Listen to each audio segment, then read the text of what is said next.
Elway boots and rolls to his right, stops, loads it up, throws down deep in the middle of the field. Rod Smith's got it. Here we go. 30, 20, 15, 10, 5. Rod Smith, Denver, touchdown. Got it. Head first. He flies off the 5-yard line. Wanted that first down. I tell you what, if you want to tell me the 37-year-old man that's going to win this game. The Broncos have been in 3 overtime games this year.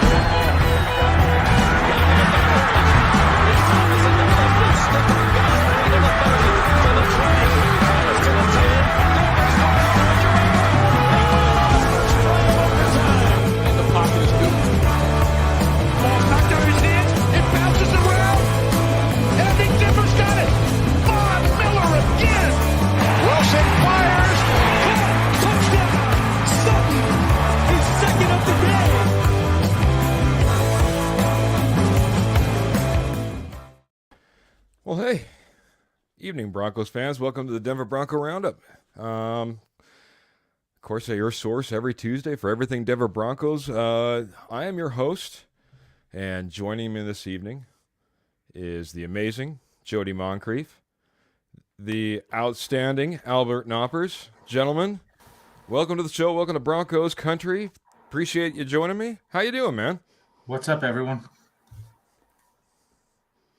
Albert, we can't hear you, buddy. We got technical mute difficulties. Yeah, I put it on mute. I Good evening, everyone. I was going to say no snow in Kansas City. We had about 60 degrees today, so that was wonderful. Ooh, 60 degrees. I think we had a high of 43, just a little bit breezy. Could have been a little bit more sunny, but that's all right.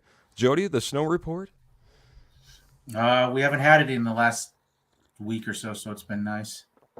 Jody has parked the snowblower. So, well, man, we have a ton to get to. Since we went off the air, actually, before we get started, I just got to say, just a reminder that the Denver Bronco Roundup is brought to you by the Rocky Mountain Sports Network. Check out the Rocky Mountain Sports Network for all your sports news, rumors, and podcasts like this.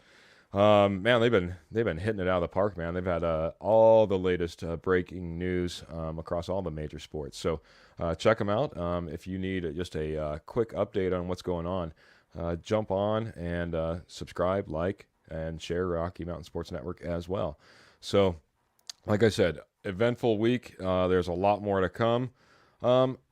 Outside the snow report, I just wanted to get one highlight from your week. Albert, what was one highlight outside of something that had to do with the Broncos for your week? It might be my connection, but I couldn't understand the question. All right, I'll try one more time. Maybe you can hear me better this time. Highlight of your week, non-Broncos related. Highlight of my week, non-Broncos related. And everybody in the comments watching in, join in. I want to hear too. So we invited my supervisor yesterday for dinner, and we went to a nice steak restaurant. And then when it's time to pay the bill, my boss said, I'm paying for it. So that was and we invited him, so that was really nice. Fantastic, man. Jody, non-Bronco highlight of the week. I didn't have to shovel very much snow this week, so I mean that was good. That was good, man. Hey, you'll take it, man. The way you guys have been being piled on up there. Bought some new couches for the house. Ooh, there you go. Those would probably be the two. Nothing too exciting. Jody's living in style in the living room now. Couches are all set up, man. My highlight, I kind of talked about a little bit pre-game. We had a church that came down, and we served 150 free riders on our carousel. We served over 150 ice creams in about an hour and a half, and made a lot of friends and brought in a lot of smiles. So it was a fantastic weekend. And now I've spent the last couple of days, as we're usually closed on Monday and Tuesday, trying to clean up the mess. So we're all set to open come Monday. But, gentlemen, we got off the carousel in a lot of ways. Like I said, last time we were on the show, we were talking about the Saints and the Broncos coming to an agreement to trade for the rights to Sean Payton. I'll be honest, it was a few tenuous days, in my opinion, as the Penner group went off to a Pro-Am golf tour out at Pebble Beach, if I remember correctly, and Sean Payton, we were still waiting to hear did he sign? Will he sign? I had visions of Josh McDaniels and the Indianapolis Colts to where he ended up, backing out even after some of the other coaches around him were hired on to be part of the staff. So, like I said, 3 days later, we finally get the deal signed. Put my worries to rest. A reported $18 million per year over a 5-year contract. Then, of course, yesterday we had the introductory press conference, which had a lot to unpack as well. But to start things off, first, I want your first initial reaction to Sean Payton finally getting in the door. And then I want your thoughts after the press conference. I'm going to start with Albert on this one first. Albert, take it away, sir. I'm glad that it is now finalized, and now we don't have to worry about it for the next 5 years. As long as it is not going like it was with Hackett. You never know. But yeah, from what I hear and what I've seen on the press conferences, it looks very promising. So I'm really excited to see him as a new head coach. Excited from the very beginning when he finally signed that contract, and excited as well after the press conference. Jody, your thoughts, man? Again, I know that, hey, we all debated about our head coach and who it should be. So your initial reaction, he finally gets in, he finally signs the contract, and then did it change at all after the press conference? And how did you feel afterwards? I'm glad it's over. I'm glad Denver got a true leader. Glad they got somebody with experience, not another first-time head coach.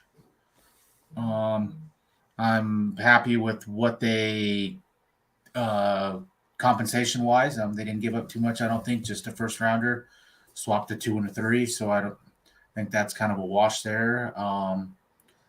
So yeah, I was happy with the way it played out. I'm glad the waiting's over and the little Twitter war.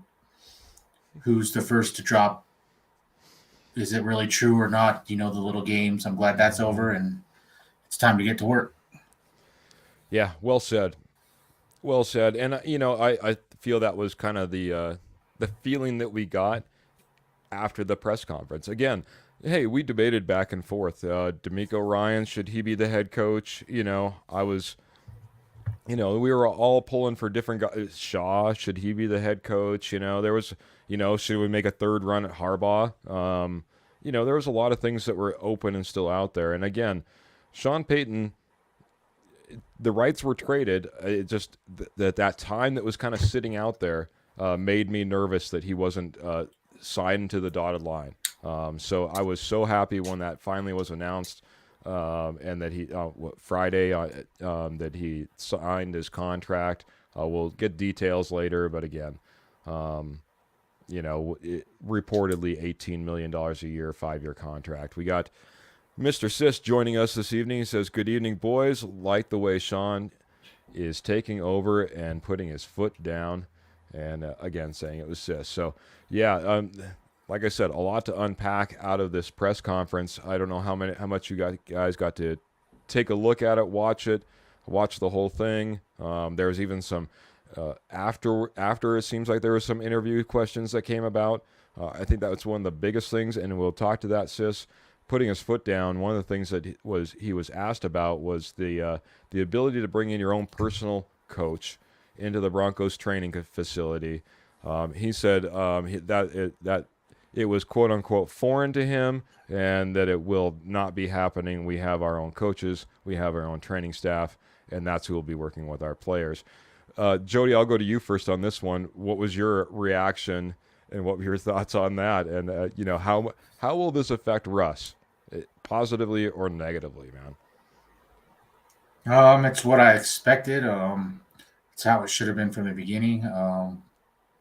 And I don't think that it's going to affect Russ that much. I mean, Russ has been on board from tweets and likes and the few little clips that he puts out that he was on board with getting Sean Payton in here. So, I mean, he had to know that this was coming down. That's fair, man. That's fair. Albert, your thoughts? I mean, it was a pretty, I guess, blunt blow. I mean, it wasn't sugar-coated much. So, what are your thoughts? Does Russ just fall in line? Can he do that? He's certainly he's kind of built this around him for a while now. He's built himself up. He believes in his people and his program and doing things certain ways and his way. Can he fall right into Sean Payton's system? Will this be all positive? Will this be negative in any way? Oh, we got to mute there, buddy. We want to hear everything you said, man. Yeah, I'm turning it off because my fridge makes sometimes noises. No worries. I appreciate you, man. So here's the thing. No outside coaches in the building. Does that mean he cannot have coaches at home as well? So what does it say about Russell having his personal coaches at home and getting trained there? So that still might be happening. So I don't think it's going to be a big problem for Russell. Did he have it at Seattle? Did he have his own personal coach in Seattle? Maybe. But was it in the facility? We don't know. Yeah, exactly. I would agree with you. I think it's been a build-up, I guess, is the best way to put it. I think it's kind of built with his career, is kind of his quote-unquote entourage, right, has built on with his career. Mm-hmm.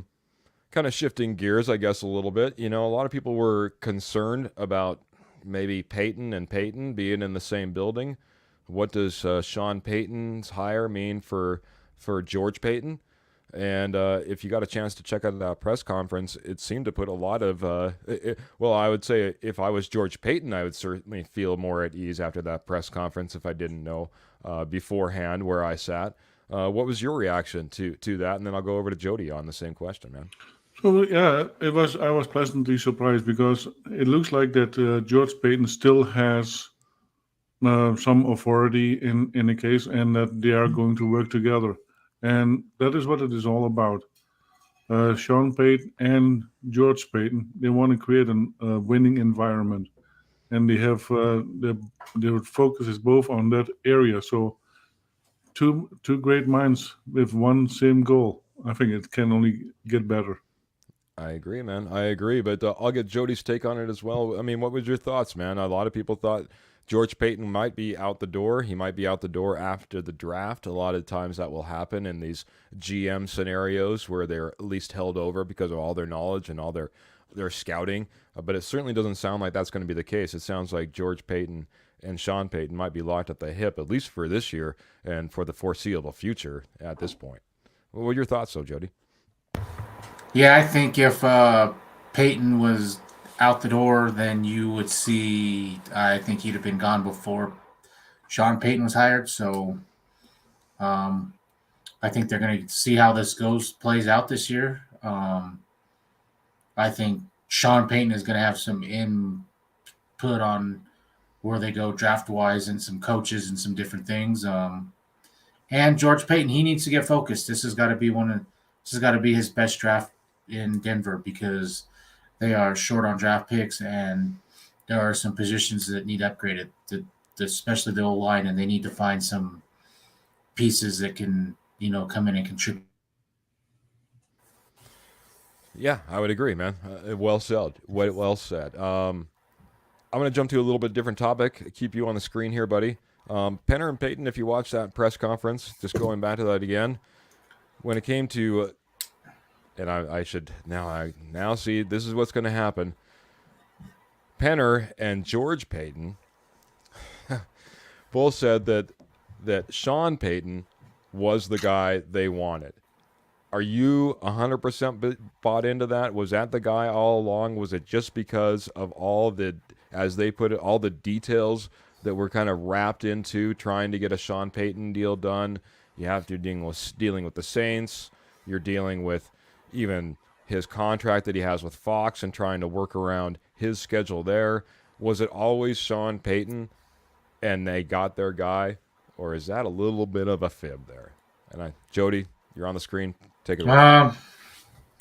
I would say probably Harbaugh was their first guy, but in the end, I don't think it really matters if you were 1A, 2. Sean Payton was on the radar from the beginning, and there were things behind the scenes that was holding this up. I mean, he took other interviews and the draft compensation. They got a late start because they had to wait till the 17th before they could interview him, and then with what his schedule was with Fox and some different things, it just held some stuff up. I think it's silly when they bring up, well, he went and golfed and didn't sign the contract and different things. I mean, these guys, I mean, it is different, but these guys are running $1 billion corporation. They obviously know when to put business first and when not to. So, so yeah, I in the end, that doesn't really matter if he was 1A, 1B. I mean, like I heard the other day, look at other teams. Was Sirianni the Eagles' first choice? No, it was not. Was Doug Peterson their first choice? No, it was not. Was Doug Peterson the Jaguars' first choice? No, it was not. Hackett was. Down the list was Frank Reich, the Colts' first choice. No, McDaniels was. I mean, Yeah. So, and they all hit on their coaches. So to me, it doesn't really matter. Okay. Jody's fed up with it. He much like we were talking a little bit earlier. We were saying I'm done with all the. I forget which one of you guys mentioned it. I'm just happy that all the reports and who reported first and all the rumors and Rumorville is in the past. Well said, Jody. It doesn't matter 1A, 1B, 2. Maybe it doesn't matter. Maybe Sean Payton, it doesn't matter because in the end, we still have Sean Payton as our coach. Albert, just wanted to get your thoughts on it really quickly, though, too. Again, was he our guy all along as they indicated in that press conference? He was one of the first coaches that got rumored, and then Jim Harbaugh came, I think, a day later. But yeah, they know how to play the politics, and they how to do it and set it up. And we didn't hear much of any leakage of news and that kind of stuff. So we don't know what really happened on the background. So it might have been that Sean Payton was indeed the number one, and we didn't get to hear all of that. And what about this? Why don't we call George Payton GP and then Sean Payton by Sean Payton? We can do GP. We can do the GPSP. We can switch this up. It'll have to certainly get straightened out. We'll have to find our own little protocol. I'm sure each show and each media member will try to navigate this as we have. Like I said, if heaven forbid, if we have Payton, the quarterback, walk back in the door as like an advisor in any certain way, we're gonna have a mess right here, man. It's gonna be terrible. So it would be great but terrible. Kind of last question on this topic, real quick. I just want. Did you get a chance to watch, or at least did you see the press conference, Albert?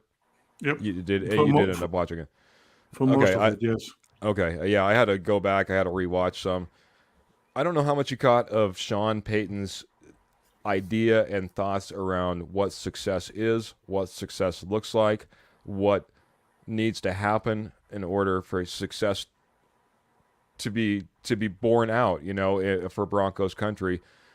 What were your thoughts around his message around success, though? I thought it was a great message, and I want to get your thoughts around it as well. So he says you only can have success if you use the players to their strengths. And you build a team around each other's strengths. And that is the only way you can have success. And when you try to force this was not exactly his word, but a square peg in a round hole, it just doesn't work. So you have to play to each player's strengths. And I think that was one of the biggest strengths that I saw from that press conference. Yeah, well said. I mean, that one of the things that he brought up, and like you said, strength, playing to the player's strengths, looking for where they fit, what they do best, almost a, I'll be honest, almost kind of a swipe at Hackett, maybe possibly in that comment, in that, you know, I honestly, we all know we didn't play to the strengths of the players, even though that's exactly what Hackett said. This is almost verbatim what we almost heard about a year ago. I just have maybe a little bit more faith when it comes to Sean Payton. Jody, what do you think about again Sean Payton's message about what success looks like and what steps we need to take in order to be successful? What the players need to do in order to be successful. There was a lot in there, and like I said, it was a great message. I thought he hit it out of the park. Well, what were your thoughts on it again? No, I agree. I mean, it was a definite 180 from what you heard from Hackett. You heard somebody that been there, done that, been to the mountaintop, and he dived into what he does that makes him successful. From lines like he's not much of a multitasker, so that means he might stay a little bit later, and things like that. And I was really excited when one of the first things he pointed out was it's got to fix this O-line. That's a big thing. He brought that up. We've said it on the show many times that's you've got to have a run game to pair with Russ to get the best out of Russ. And he's he's been there, done that, and it was definitely obvious from what he said yesterday. So. Yeah, he talked a lot about the Saints, talked about, going in there, the changes that he had to make. I thought that, hey, it's tough to be up there in an introductory press conference and talk about the changes you had to make and saying that, hey, when I went in there in 2006, we had, people that we knew that we wanted to keep basically, and we knew that people that we had to change out, and we had some of those guys on our 2009 Super Bowl team. Some of those guys. He goes, it was painful. It was heartbreaking at times to go through some of those changes. But he's willing to do these things. Another thing that he alluded to, again, that the best players are going to take the field. We're going to evaluate. He said me and George are going to have agreed. We're going to just look at what we see and go from there. And that the best players are going to take the field. No favorites. Maybe no more Albert O sitting the bench for no apparent reason. Things like that we saw last year. If you're out there, if you're in it, you're putting in the time, you're dedicating yourself, you're going to get a chance. It was a fantastic message. I think there's going to be a lot of change. I think another thing that really brought me up, and I'm certainly going to butcher his quote on this one, but he says, some days you'll go out there and you'll only throw for 200 yards. You're going to be asked to do things on offense and defense, but it's all about getting a win upon another win, upon another win, upon another win. It made me think a little bit about Evero and his exit and the fact that, it's not all about, maybe exactly the defense you want to run because of what we're trying to do in order to get a win upon a win upon a win. And maybe one of those guys that didn't transition well into buying into a Payton system was going to be a guy like Evero. So, gentlemen, I sound like I had a Albert maybe just wanting to jump in there for a second. Yeah, and one thing that stood out as well is he wants to focus on the good in the players, what they do really good, and not on the bad, and improve the good to make them even better. And if there is something bad, you address it for a moment, but then you go back to the really good stuff, and that's what he wants to do, and that is success. I forget if it's Parcells who he mentioned in his press conference, or if it happened to be Belichick. One of the two. I remember someone talking about him and said, as a coach, you never go to him and say, this player can't do this. He goes, I'd never want to hear what a player can't do. Tell me what this player can do. If you tell me what he can do, we'll work on that. But don't ever tell him to come here and tell me what he can't do. That's not how we're going to evaluate players. Go tell me what he can do. These guys are here in the league for a reason. There's something that they can do. And if you're looking at it from that perspective, kind of wrapping around to what you said, Albert, putting everybody in the best position to do what they do best, there you go. You know, if your coaches aren't looking for what your players can't do and looking for what they can do, and that's what they're going to the head coach about, that's fantastic. We got to jump in. We got to say hi to Kenny. Kenny's jumping in. He's saying, sorry he's late. Kenny, we'll take you at any moment you want to jump in. Heck, we'll even throw you on live some days, so or some nights like we've seen in the past. So I appreciate you jumping in, and you're certainly not late. You're right on time as far as I'm concerned. He wants to jump in real quick. I know Kenny's really good, so I'm going to read this directly right on the air. He says, I want to apologize for on air for not believing in Sean Payton last week.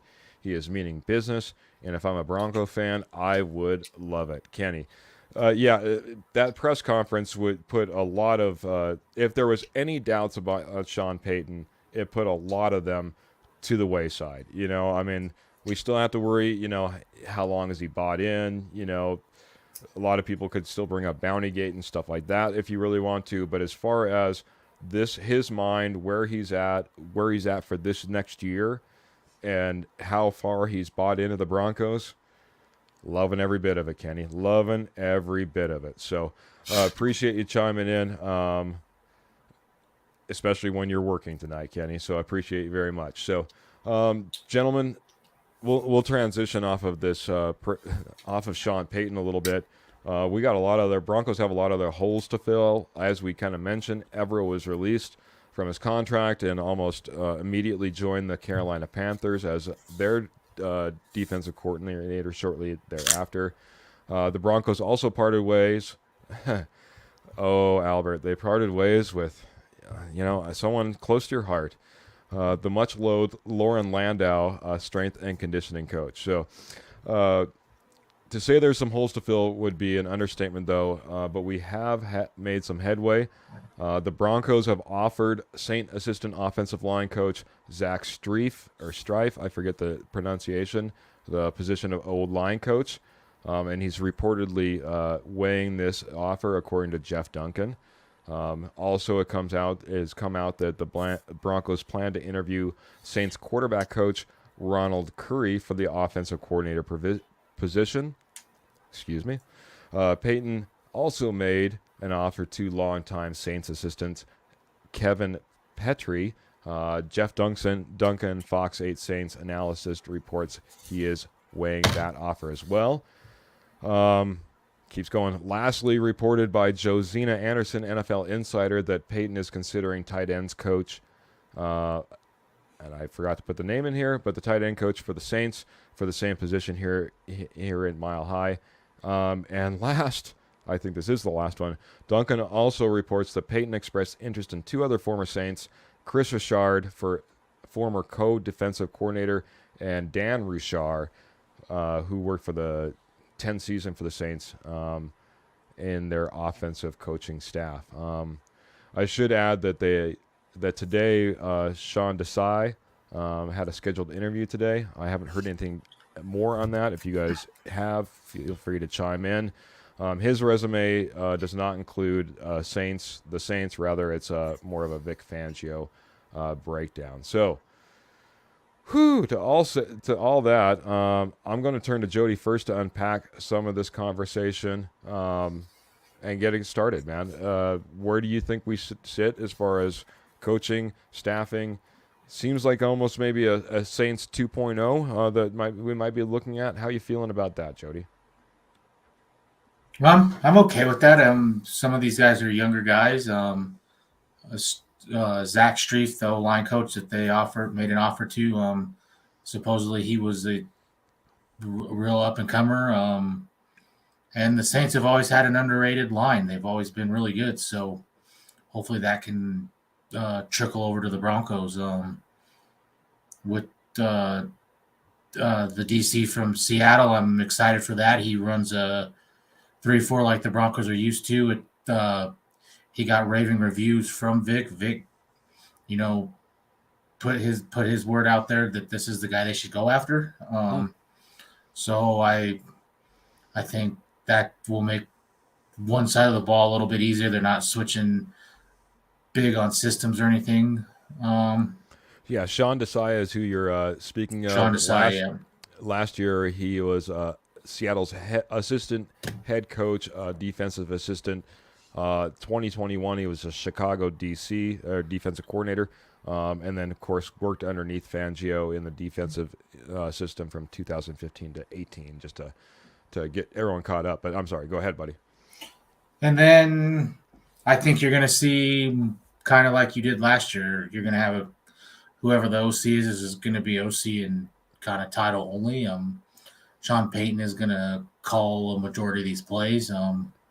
But I would like to see somebody in here that I don't know if we will, but somebody that's worked with Russ or somebody that knows that kind of system so that they can kind of, because it is not a true Sean Payton system, and he's going to have to make some adjustments in the way he calls plays and run stuff to get the best out of Russ. Agreed. He is not going to do like Hackett did, and whether ultimately it comes down to Hackett allowed it to happen and let Russ stand in the pocket 45 times a game. I mean, the last two games were proof. When you call a different type of plays, Russ runs them. There was no, I'm just going to check and stand in the pocket all game. Right. So I think it's all good moves, and there's one name I haven't heard yet, and I'm still happy about that. I'm fingers crossed Joe Lombardi is not on the staff. He's the one guy I haven't been big on, but yep, that's right. I forgot about that, buddy. You're there are a lot of names floating out there as far as offensive and defensive coordinators, and of course with Joe Lombardi being released by the Chargers. Certainly someone that had ties to Payton and something to be worried about. Did catch a little bit of clip of Sean Payton on KOA. He was talking about the differences of what he would have done and the differences he was talking about the talent on the team. And he says one of the things that's really tough is obviously we had some injuries, that took out some key players. He's like one of our best running backs was taken out right away. He's like, and he goes, but he goes on the other side. You saw in those last couple of games, he goes. The thing is, you don't sit there and you don't continue to do the same thing. You need to put yourself in a better position by running the ball more and doing bootlegs and doing some play action in order to have some success. So, like you said, it's as you alluded to, Jody. I think it's going to take. Not just a Sean Payton system. It's again playing to the strengths of the team and the players themselves. So, Albert, jump over to you on the same question again. Like we were saying, I forget exactly where we're at, but go ahead and add your 2 cents in on this as well. So now I'm wondering what players of the Saints are available. Do they have a right tackle that we can use and a left guard? And what about center and Taysom Hill as a backup quarterback? I'll tell you, Taysom Hill might be a good Y tight end. We might have to bring in some blocking tight ends. I don't know if Tomlinson and Beck continue on the roster in the next year.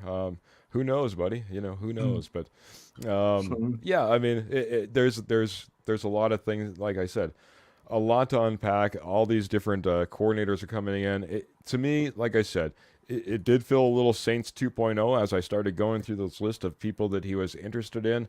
Again, Sean Desai does look like a great pick. But again, there's a lot. The other one that I really like, and I'll be honest, it's because I remember his playing days. And that was the offensive line coach, and Zach Strief. Is that right, Jody? I think you said it already. Yeah, just Zach Strief. I remember him from his playing days. But how are you feeling about all these coordinators? And hey, at least we can take a breath that our head coach is now hired, though, too. So here's another point. If those coaches are coming here, then they're really liking working with Sean Payton, and that says something. Correct. And I think that we will be getting into that in a little bit more of our discussion here in a little bit. I'll take the screen for just a second, bud. For me, like I said, I think it's. I'll kind of reiterate what Jody was saying. I think we got some good hires and some good prospects out there. To reiterate what Albert said, I feel really good about where Sean Payton is, where his relationships are. the type of guys that he's going to bring in. He talked about how rigorous this is going to be. He even talked about how rigorous it might be on the media.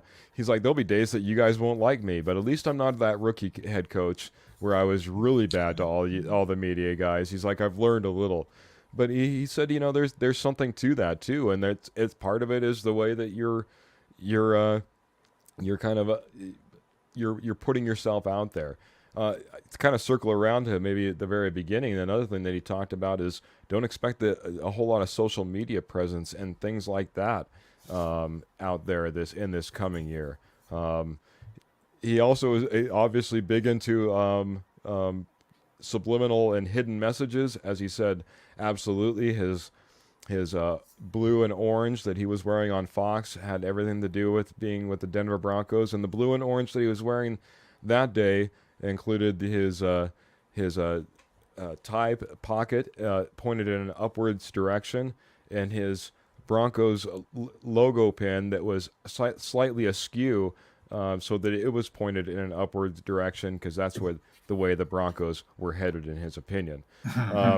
Just amazing like he said, the level of detail that he's going to put into all the different things. A little story came out about the towels that were being used in the stands to be a terrible towel for the Saints, and how he took it upon himself to say, A, they're not big enough, and B, they don't act like regular towels. They were like the fancy napkins you get at the fancy restaurants, and you couldn't whip that thing around in the air. So, he found it important to make a change in that, and that was something that a player had related to George Penner, or to Penner, the Penner Group, as something that the level of detail that Payton goes after. Got to get Michelle Knoppers in here again. It's a Knopper family, and I think a Broncos country celebration again. That I think that Landau is gone, or at least we can turn the page and give somebody else a try. We've been absolutely decimated by injuries, not just as last year, but it seems like year after year we've taken huge hits. It'll be interesting, and I'll be really interested. I mean, this is a big hope in it for me, but I'm hoping maybe a second year in a row of getting down to training camp. I just don't know what that'll look like this year. That might be completely different under a Payton rule. So we got a question coming in from Kenny. I'm just going to throw it up on the screen. We'll read it live. My question for you guys regarding Payton would be, Payton seemed to always have at least one top 10 back each year in New Orleans. Obviously, Kamara, Ingram, McAllister, etc., etc. Do you think he will address that in the offseason and make that a priority in the draft or free agency? Jody, I'll let you take the screen on this first. How are you feeling about getting a top 10 back? Do they go in the draft? Do they go in the free agency? Do they address it in either one of those, or both, or which one? They're definitely going to have to address it, because I don't think, I don't think that Williams is going to be ready week one. I liked what Latavius Murray did. He might have a little leg up because he's ran this offense. He's been with Sean Payton. He's played both sides. He's been in the Russ type thing and knows what Sean did. And a guy that I was really high on that they traded for was Chase Edmonds. When healthy, I thought he was explosive out of the backfield. So I don't know that you need to invest heavy in it, only because if you get Williams, you need to find out if Williams is going to come back healthy, and if he does, that's your top 10 back there. There's no point in going out and investing heavily before you know what's up with Williams. You can make do, but they're going to have to address it somewhere. They're going to have to get somebody. If they don't keep Latavius Murray or some, they're going to have to address it. But I don't think it has to be a top priority. Okay. Very good. Thanks for answering that for Kenny. Albert, I'll pose it to you a little bit differently. I know who Kenny typically follows. Mm-hmm. What do you think about bringing in Saquon Barkley? Again, you could bring back a Chase Edmonds or a Latavius Murray as well. Maybe address, bring in an undrafted free agent or a late round draft pick so you have a little bit of depth until Pookie comes back. What are your thoughts about Saquon Barkley and a Pookie backfield? Because certainly Payton's played a two running back system many a times. So the thing is, if Pookie gets back and healthy and is the back that we know him back, then you gonna have a competition again. Who's gonna be number one and who's gonna be number two, or 1A or 1B? And we saw what happened with Melvin Gordon. If they can handle it in between their ears, then I have no problem with a Saquon Barkley. But if one of them is going to suffer from it, then I don't want it. That's fair, bud. That's fair. This is what I see, and this is the way I would put it. For me, I don't think under Sean Payton's system, when he's bringing in somebody, you don't have an issue of who's fighting for 1A, who's fighting for 1B, whose pride is getting hurt, who has to be put in after being taken out of a game because you fumbled a couple times too much. I don't think any of that happens. Again, it's a system, I think, where if you have to run for only 40 yards this week, then you're only going to run for 40 yards. If we need you for 120 the next week, we need you for 120 the next week. If we need you for 40 combined yards between two of you, you got to be bought into that as well. It's just part of the system and the way that they're going to run this. And I don't think he's going to bring in anybody or even allow somebody, even if it happened to be Pookie, to be on this team and taking first-team reps if that's an issue. I think it's the way that Sean Payton's going to run it, and I think we're going to see – I think it's going to be a completely different team like we haven't seen in a very, very, very long time. The level of buy-in, the pride that these guys will have in each play that they have, each assignment that they have when they go out on the field, and accomplishing that, I think, will be brought to a different level. So, see, and I think they need somebody that they know, with Williams not being healthy at the beginning of the year, that they can rely on to be a every down back, maybe, but also knows when Williams is healthy that he's probably going to be the guy and going to get playing time and is okay with it. Not somebody like Melvin Gordon, who was upset right away that he had lost his starting spot and that was obvious that it spilled over into his play. By the way, I guess Melvin Gordon isn't very happy as he's still on the practice squad and reportedly still fumbling for the Kansas City Chiefs, and that's why he's there. Not looking like he's going to be making the trip to the Super Bowl itself because, of course, the practice squad guys don't quite make that trip. So, gentlemen, I just want to take a little time out. We need to make a little mention to our sponsor. I was actually checking out the Dude Network just the other day. And Dude Network, they have a fantastic little barbecue, show. Spotlights a lot of different things, all having to do with everything barbecue, I guess. But lo and behold, who was on there but Dave from Willow Seasonings and Blends. He's talking about, what he's done, what he's got coming in the future, some great ideas for all you barbecue connoisseurs. And by the way, like I said, if you're a big barbecue fan, check out the Dude Network. But a little knowledge I gained was that Loveland, Colorado. I don't know if anybody's tuning in right now from Loveland, Colorado, but man, you guys love Willow Seasonings and Blends. Just the amount of Willow Seasonings and Blend that Stoked D Fire Barbecue Supply sells on a weekly basis is amazing. You guys must be loving it, putting on everything, man. I'm a little bit worried you're sprinkling it on your Cheerios in the morning. But like I said, fantastic that you guys are supporting it out there. Willow Seasonings has been getting a ton of support. So I figured tonight I'd just remind you some of the places you can get it if you're not going to willowseasonings.com. You can head over, of course, over to Stoked D Fire Barbecue in Loveland, Russ Barbecue Shop in Golden, Colorado, Proud Souls Barbecue and Provisions in Denver and their Littleton locations, Ace Hardware, Highlands Ranch, Colorado, Colorado Springs Grill Store in Colorado Springs, Holy Smokes Barbecue / The Grillin' Shop in Castle Rock and in Centennial, Colorado. And you can pick up all your favorites from Sweet Heat, Sweet Smoke, Sweet Thing Barbecue Sauce, Feisty Lime, anything that you want. All their selections, you can check it out over on willowseasonings.com. That's willowseasonings.com. And hey, if you're nowhere near those locations like me, you can just place your order, have it shipped right to your house. So everybody, enjoy some Willow Seasonings. Go out there, check it out. Fantastic stuff. And again, check out the Dude Network as well. So, gentlemen, get back on track. We're not running too bad.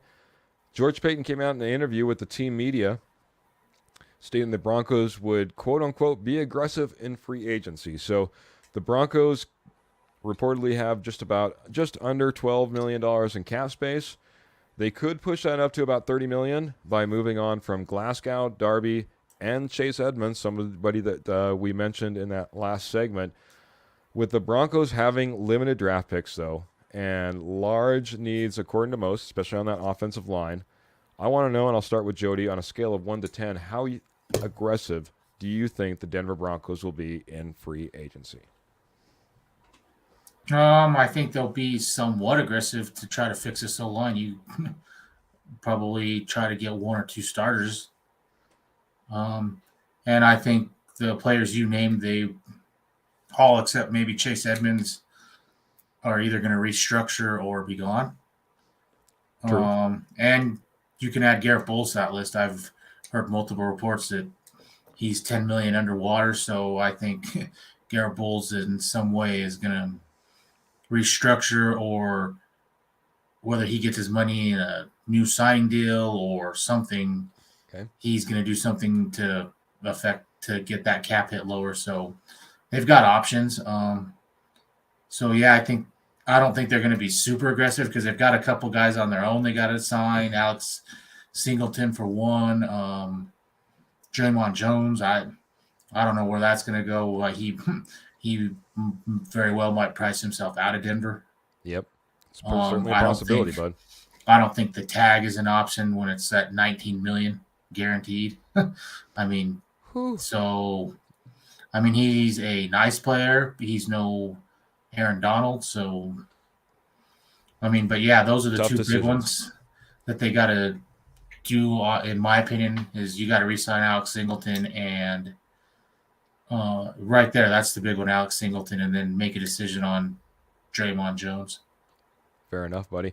Albert, scale of 1 to 10, how aggressive can we or will we be in free agency in your mind? And feel free to go off on some of the ideas as well, buddy.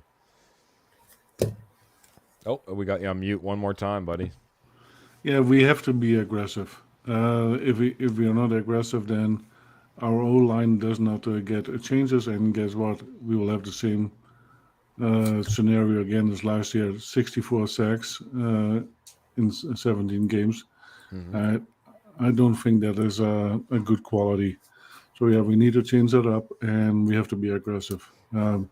Cortland Sutton, I think they can restructure his contract because he did not have a great year.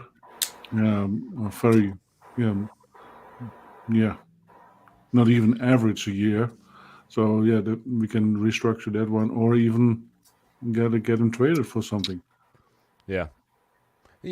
Possibility of doing a trade, if you really wanted to, you could probably trade a Cortland Sutton, get some draft pick capital if you really wanted to. Obviously, don't know how well that's going to help our wide receiver room, which, doesn't have a whole lot of depth, as we saw last year, when you're pulling Virgil and Brandon Johnson and the like on the field trying to get some play.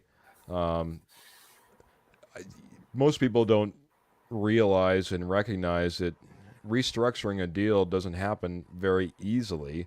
Most of the time you're having to add years to a contract in order to do so, in order to push them out. There's not very many times that you're in a position where you say, we're going to cut you, or you're going to restructure, something that maybe Garrett Bowles is in a position of. But I don't know if you're doing that with Cortland Sutton. So unless you're wanting to tack on some years and lessen the money this year in order to do so. I don't know how many people are going to be on board with that or excited with that. Kenny, just wrapping up on our last topic, he's hoping that a rookie like Kenneth Walker falls in our lap in the mid third or fourth round. Yeah, I would take a Kenneth Walker. My concern is that our third and fourth round draft picks, if we're talking about all the issues we have, I don't know if we should be necessarily spending them on running backs, not unless we really had that guy rated high and we felt that he dropped into our lap in one of those positions. So the one thing that I was going to mention when it came to this free agency spending, I don't know. Obviously, what didn't happen last year, when Peyton Manning came to the Denver Broncos, there was guys that came in, and they came in a little bit on the cheap, a little bit under what maybe they could get from some of the other teams because you're playing with Peyton Manning. And as much as one would love to hope that would have happened with Russell Wilson last year, it wasn't that people were flocking in here just to play with Russell Wilson. Something that gets me excited was that press conference with Sean Payton.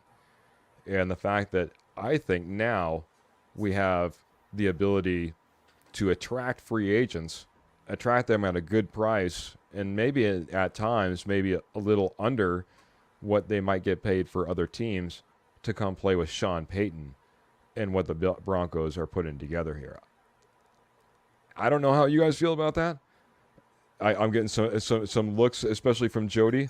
Jody, did this help us in getting free agents, though, in getting Sean Payton, especially compared to last year? Yeah, because or is it just like a wash? No, I do, because I think that people that really know the game and actually dive in, players that actually don't just look at it was all Russ's fault last year and all this, understand what Russ has done his whole career up until last year and have seen what Sean Payton has done his whole career with quarterbacks. Yep. I mean, when he was the OC of the Giants, he went to the Super Bowl with Kerry Collins. I mean, he won 10 games with Quincy Carter. Drew Brees was not killing it in San Diego, and he turned Drew Brees around. So Teddy Bridgewater, his best, 6 or 7 game stretch. Yep. So, yeah. One thing, though, that I've kind of wondered, I mean, we didn't really see it with the Russ contract, but do you, with this ownership having so much money, do you see them setting up contracts in a way to almost bypass the cap, or we could do signing bonuses and different things? I don't know that in the end, if you're player X, do you care if you sign $100 million contract and it's throughout, or if you get it all in a signing bonus? Yeah. Does it really matter to you? Will they play the game of bypassing the salary cap that way because they can, where other owners really can't, because you hear a lot of them are cash poor? Yeah, interesting way to do it. Obviously you have to have a lot of faith in those players, because when you're doing a lot of signing bonuses up front for a lot of the larger part of the contract, that means you're really expecting them to not just take the money and run, I guess, or take the money and sit on the bench and be injured, or, we've seen it many times. I mean, a lot of people could speak to almost Michael Thomas, speaking of people that are close to the Saints. Here's a guy who got a fantastically large contract after a good couple of years, playing phenomenally in that Sean Payton system, and has really been injured every day since. And some speculate maybe the timing of his injuries and his surgeries and the like have aligned well with him just getting paid. It's certainly a way to go about it. You just got to have faith in those guys that you're putting that money in their hands with. But you're absolutely right, in my opinion. They have the ability. The Walton Penner Group have the ability to structure these contracts however they like. So, Albert, what are your thoughts on it, man? Yeah, I really want to see that some players getting paid if they earn it, and if they have proven to do so, yeah, then why not give them a signing bonus? You always Hmm. can put a stipulation in the contract. You have to play at least X Games.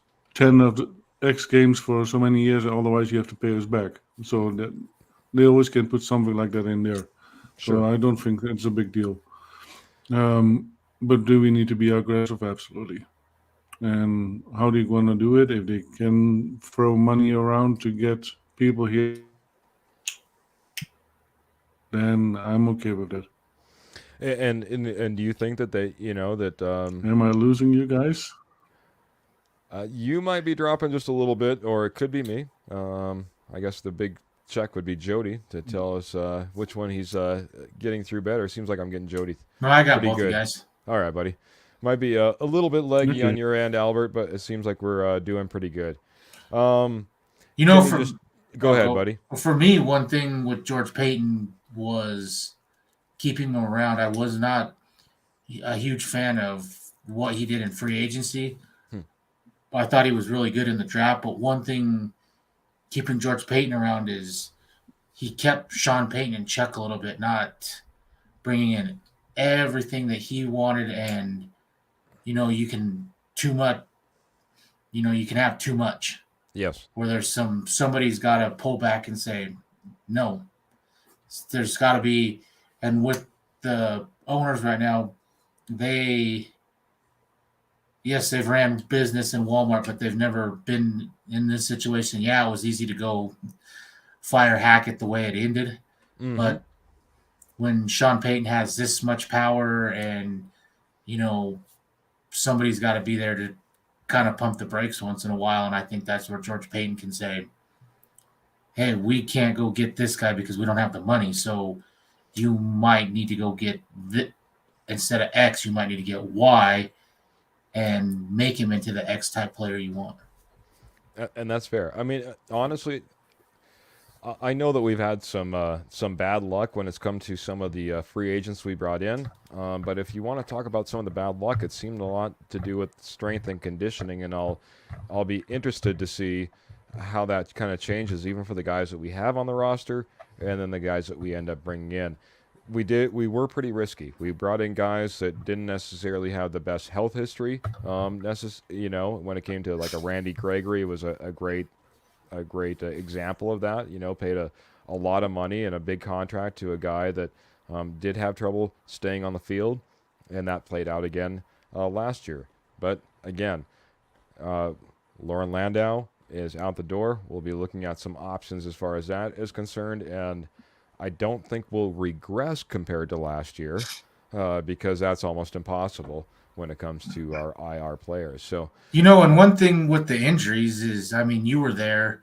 You didn't put any in the preseason, and then from all reports that I heard, OTAs and minicamp it was soft. They didn't go hard. They went hard for a little bit, and then it was breaks and all this, and you don't get your body. They didn't get their body ready, and I correct. think that was one of Russ's things. He came into camp probably overweight or out of shape a little bit, thinking I'll get in shape during camp, and they ran soft camps that didn't allow him to get where he needed to be, Mm-hmm. and it just was started that way from the beginning. When you're hitting somebody for the first time hard and live on the first game of the season, that's that's a problem. Yeah, 100%. Got to see it a little bit firsthand. Again, it's always tough to judge a first-time experience at training camp. I do remember, I only played Little League, and I tried out for high school football late because I missed my first 2 years. So didn't end up making the team because I was coming in my junior year.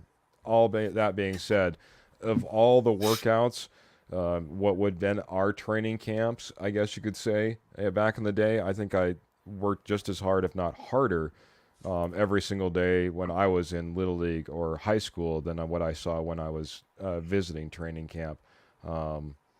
was nothing impressive. And when it was impressive, that was a day, and then there was certainly the days off that you'd see in between. So, And I know that a lot of guys on the radio were a little bit older, where training camp was different at the time, but they Sure. all say if you weren't going to play in preseason, we don't agree with that, but fine, you better be working double hard in preseason, and you better be or OTAs and mini camp, and you better be going harder than you probably go in games to get yourself ready. And that didn't happen. And I think that's one of the reasons you had guys that were ready to go in Seattle, and you weren't. Yeah, 100%, man, 100%. It was not a pretty start to the season, and a lot of it can be shown back to those days that we saw early under Hackett, training camp, OTAs, preseason, and the like. I got to say hi to Clayton, because Clayton's coming in. He's coming in a little bit late, but Clayton, we always appreciate you. Go back, rewind, watch the entire show. We appreciate you jumping in and join the conversation, bud. So, gentlemen, looking like we should wrap up Broncos Top. I do want to give Albert one more opportunity to bring up anything you'd like to say before we get out of here. Maybe Jody as well, if you'd like. So, Albert, anything last minute Broncos before we jump on to our very, very last topic and get off the show? I think we have a great head coach, and I think we can. Hopefully next year we will give the Chiefs a run for their money, because right now the only team that can beat the Chiefs are the Broncos, and we have proven that in the last Payton era that we were the team to beat, and we can be that again. 100%, buddy. Love it, man. Love it. Jody, anything about Broncos before you hit that last little bit?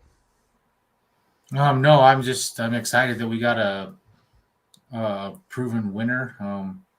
I don't so much care about. I'd like him to have more Super Bowls, but there's 9 coaches in the NFL that have Super Bowl rings. One that has multiple. So that's less than a third of the coaches in the NFL have won a ring. So he's got a 600+ winning percentage. The leadership is back in the building, and I think that is what Russ needs. And I think him and Russ are going to have a phenomenal year next year. So, agreed. Couldn't agree more. I'm so excited for what we got. Like I said, after that press conference, kind of why I worded some of our first questions as, how did you feel after the press conference? If there was any hesitation I had before, it was dissolved when I heard that Sean Payton press conference. He wasn't on the top of my list. I had guys in front of him. Part of it was due to the draft pick compensation. Part of it was just due to I wasn't sure of how successful he would be coming to the Denver Broncos. But if there was any way to be talked out of it, Sean Payton did it in his introductory press conference, and how he's talked with the media since. He looks like everything is pointing in the right directions. He runs a fantastic program. He's bought into the Broncos. He's bought into what he wants to bring, and expects everyone else to follow in that path. And it doesn't matter if you're a $250 million quarterback or if you're an undrafted free agent who's sitting on the practice squad. Let's get the best guys out on the field, and let's go put up some points. Let's shut down the other team. Let's win some games. And man, it's an exciting time to be a Broncos fan, man. I can't. It's been a long time. It's been a long time. We went through many a coaches, many a starting quarterbacks. It's been a long time since we have a combination like this. They said we were pushing all the chips in order to quote unquote fix Russ. Well, I like our odds right now, gentlemen. It's looking pretty good in my opinion. Gotta love Clayton jumping in here again, saying hit that, smash that like button and share, guys. And yes, he'll re-listen to it.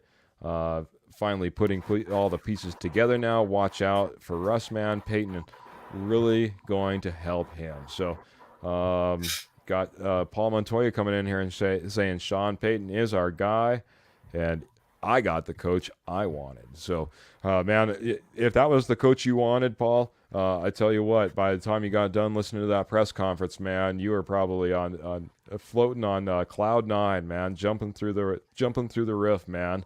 High-fiving everybody that you saw in sight for the next 15 minutes, I bet, buddy, because for a guy that was on the fence, man, I was feeling pretty dang hyped. It was love, man. It was a lovely, lovely thing. So, well, gentlemen, we do want to wrap it up. We try to keep this about an hour, but we do have one topic. This Sunday, it's Super Bowl Sunday, man.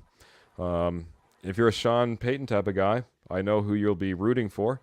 Sean Payton, simply put it, he's rooting for the Eagles because we don't root for anybody in our division. So, nice to get that fire back. Nice to know that we won't be saying how great the Chiefs are and how great the Raiders are and how great the Chargers are and what a great organization they are. And no, it's time to go out there and kick some butt, boys. It's time to put those guys in the dirt. And like as he said, there's nothing more beautiful for a Broncos fan when the Broncos win and every other team in the AFC West loses. That's a great week for the Denver Broncos. So, fantastic. I got a question for you on that topic that I was pondering. Yeah, hit it, man. They've been saying that Andy Reid is contemplating retirement. Would you cheer for the Chiefs to win this Super Bowl if you knew that would guarantee he would retire? Oh, buddy. I'm going to take that one first, man, because this is really tough. I'll be honest. I'm an Andy Reid fan back to the days when he was with Donovan McNabb and the Philadelphia Eagles and Terrell Owens and, man, all those days, man. He was a phenomenal coach, and, man, did the league ever come into exactly this, what he loves to do, what he puts on the field. He's a phenomenal coach. I'm going to sound like Hackett up here. He's a phenomenal coach for the Chiefs as well, But, yeah, I'll be honest, if it meant him retiring, and to be honest, for him to get that next tier of respect that I think he deserves, if he won a Super Bowl and was to retire and have the respect of everyone, yeah, go ahead and win it this year. Get out of the league and get out of the way for next year. I love it, man. Albert, what are your thoughts? Andy Reid winning a Super Bowl, would you root for that for just this year to get him out of the league next year?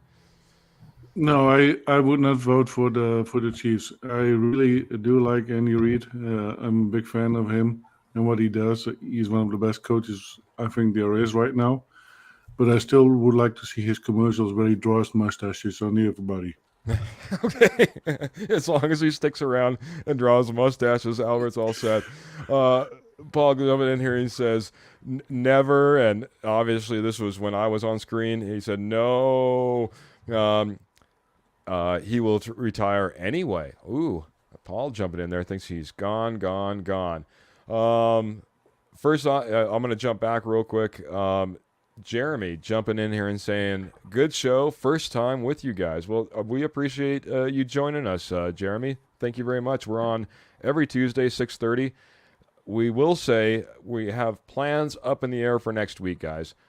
Next Tuesday, everyone that's joining in, if you have a significant other, remember that next Tuesday is Valentine's Day. Remember that you should be out, maybe not making plans for the Denver Bronco Roundup, but maybe making plans for your significant other. We might be doing the same. We'll have to push the show around. We'll get you a date and time. Make sure that we get it out there in plenty of time so you guys will be able to join us as well. So thank you for joining us, Jeremy. Typically, every Tuesday, 6:30, you can join us here. We're on for about an hour. Sometimes we go for 2. That rarely happens, but has happened in the past. But love to have you guys in here. Getting their predictions already in here. Paul saying fly, Eagles, fly, as well as fly, fly, fly from Clayton as well. So Kenny's jumping in saying, if I was a Bronco fan, I never root for the Chiefs in a Super Bowl, just as I'm a Giants fan, and I would never root for the Eagles fan ever. Jody, you didn't answer your own question. I want to. No, I think I'm gonna. I can't root for the Chiefs. Okay, I'm the lone You holdout on this. you've to get where you want to go, you've got to beat the best teams. And Sean Payton knew when he came to this division that Andy Reid, Patrick Mahomes, Justin Herbert were here, so that didn't scare him away. And the Chiefs are very very beatable. I mean, Denver lost to them by a total of 10 points in 2 games. Yep. And I think that, yeah, I I welcome the competition. And I think that's where Hackett is. I mean, what fun! I mean, yeah, it is fun, but what's a 50-0 blowout every game? I mean, I don't think that at some point that gets old. I think they welcome the competition, and Very good, man. you I beat like the it. best. It shows. I mean, you beat them. It shows your D's good. It shows you're putting points up. Yeah. Yep. Okay, man. I was just, I was being greedy. I was thinking that, heck, they're already on the doorstep. They're 1 game away, and then he's gone forever. We can rule the division. You mentioned all those quarterbacks that are in our division, by the way, and who knows what the Raiders will end up bringing in as well. So could be a really interesting AFC West, get even more dynamic than what we had with Derek Carr, according to some reports. At least it's not going to be Tom Brady. At least we don't think. I think he officially retired. Gentlemen, I'll start around with Albert. We'll get off the show after this. I just want your Super Bowl prediction, and we already know who you're rooting for. You're going for the Eagles. So, what are your plans for the Super Bowl? And if you have any, I know that you got some things going on in your life, but and then again, who are you rooting for, buddy? I will be in Florida when the Super Bowl is playing. I'm rooting for the Eagles. I think it's going to be a win for the Eagles, but it's going to be a tough game for both of them. Okay. Any score prediction? Do you dare put anything out like that, buddy? I would say 24-20, something like that. Okay. Very good. Close game. Good game. Yep. A little bit of offense, a little bit of defense with a score like that. Yep. That'd be an interesting one. Jody, your thoughts? Who you rooting for? And what do you think? How do you think this game's going to play out? Maybe give me a prediction if you can. I'd like to see the Eagles win.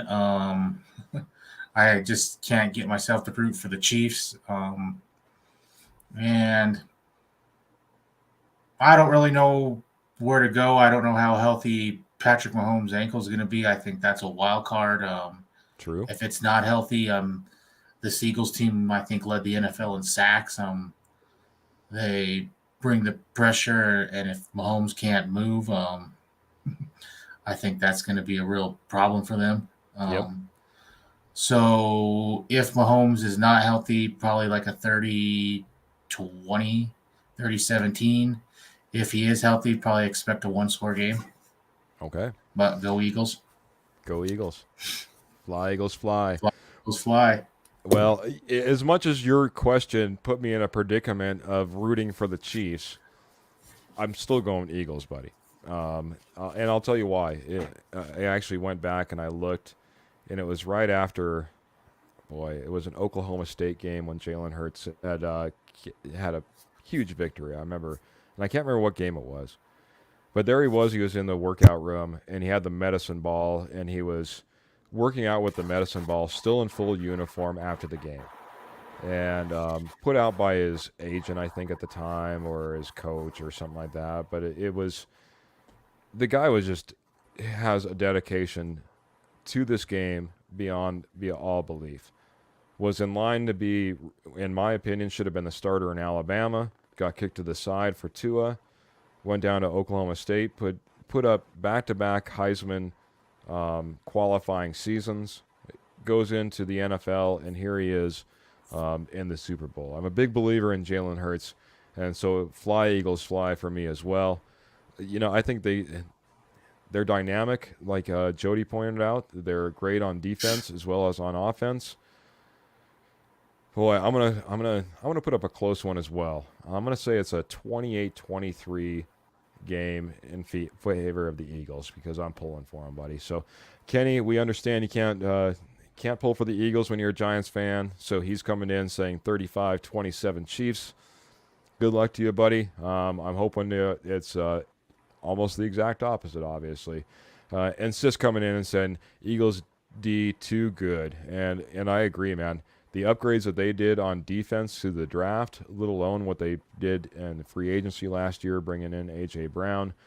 Their running backs are really starting to come into form and making it tough on offense. They're an all-around great team, and they certainly deserve to be there, and it should be a fantastic game. But, gentlemen, any final thoughts before we get out of here? Anything you want to add? If not, we'll be signing off here in just 2 seconds. Speak now or forever hold your peace. Happy Valentine's Day, everyone, and hopefully we'll have a great Super Bowl game and still go Broncos. Agreed, buddy. Happy Valentine's Day to everybody out there. Make sure to tell your spouses as it comes up this next Tuesday. Won't be able to remind you unless we happen to get on the air a little bit early. Maybe we do it earlier in the week. Maybe it's later in the week, but probably not on Tuesday. Jody, anything you have to say before we get out of here? No, I'll just second that. Definitely don't forget about next Tuesday, or you will definitely not forget it for the next year. And hopefully the Super Bowl is fun and enjoyable to watch. Hopefully it's not a blowout like a lot of them can be. Yeah. It seems like they've been either entertaining games or blowouts. Hopefully we get the prior of the two, that entertaining game. Well, again, thank you everyone for jumping in here.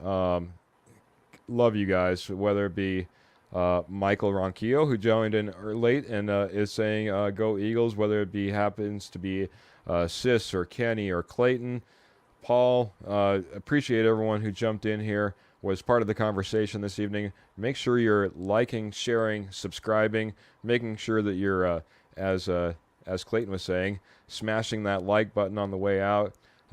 Share with all your friends. You can find me at Keith Brugman on Twitter if you want to ever reach out and have a little bit more of a conversation offline. Join the Rocky Mountain Sports Network, and we have, if we see you in there, we might just add you to our community chat page as well. Get a lot of us talking in there as well. So appreciate everyone jumping in, being part of the conversation. We're going to go ahead. We're going to get out of here until next week at some time. Same bat time. Different channel, or different time, same bat channel. We'll get out of here, guys. Thank you very much. See you next week at some time.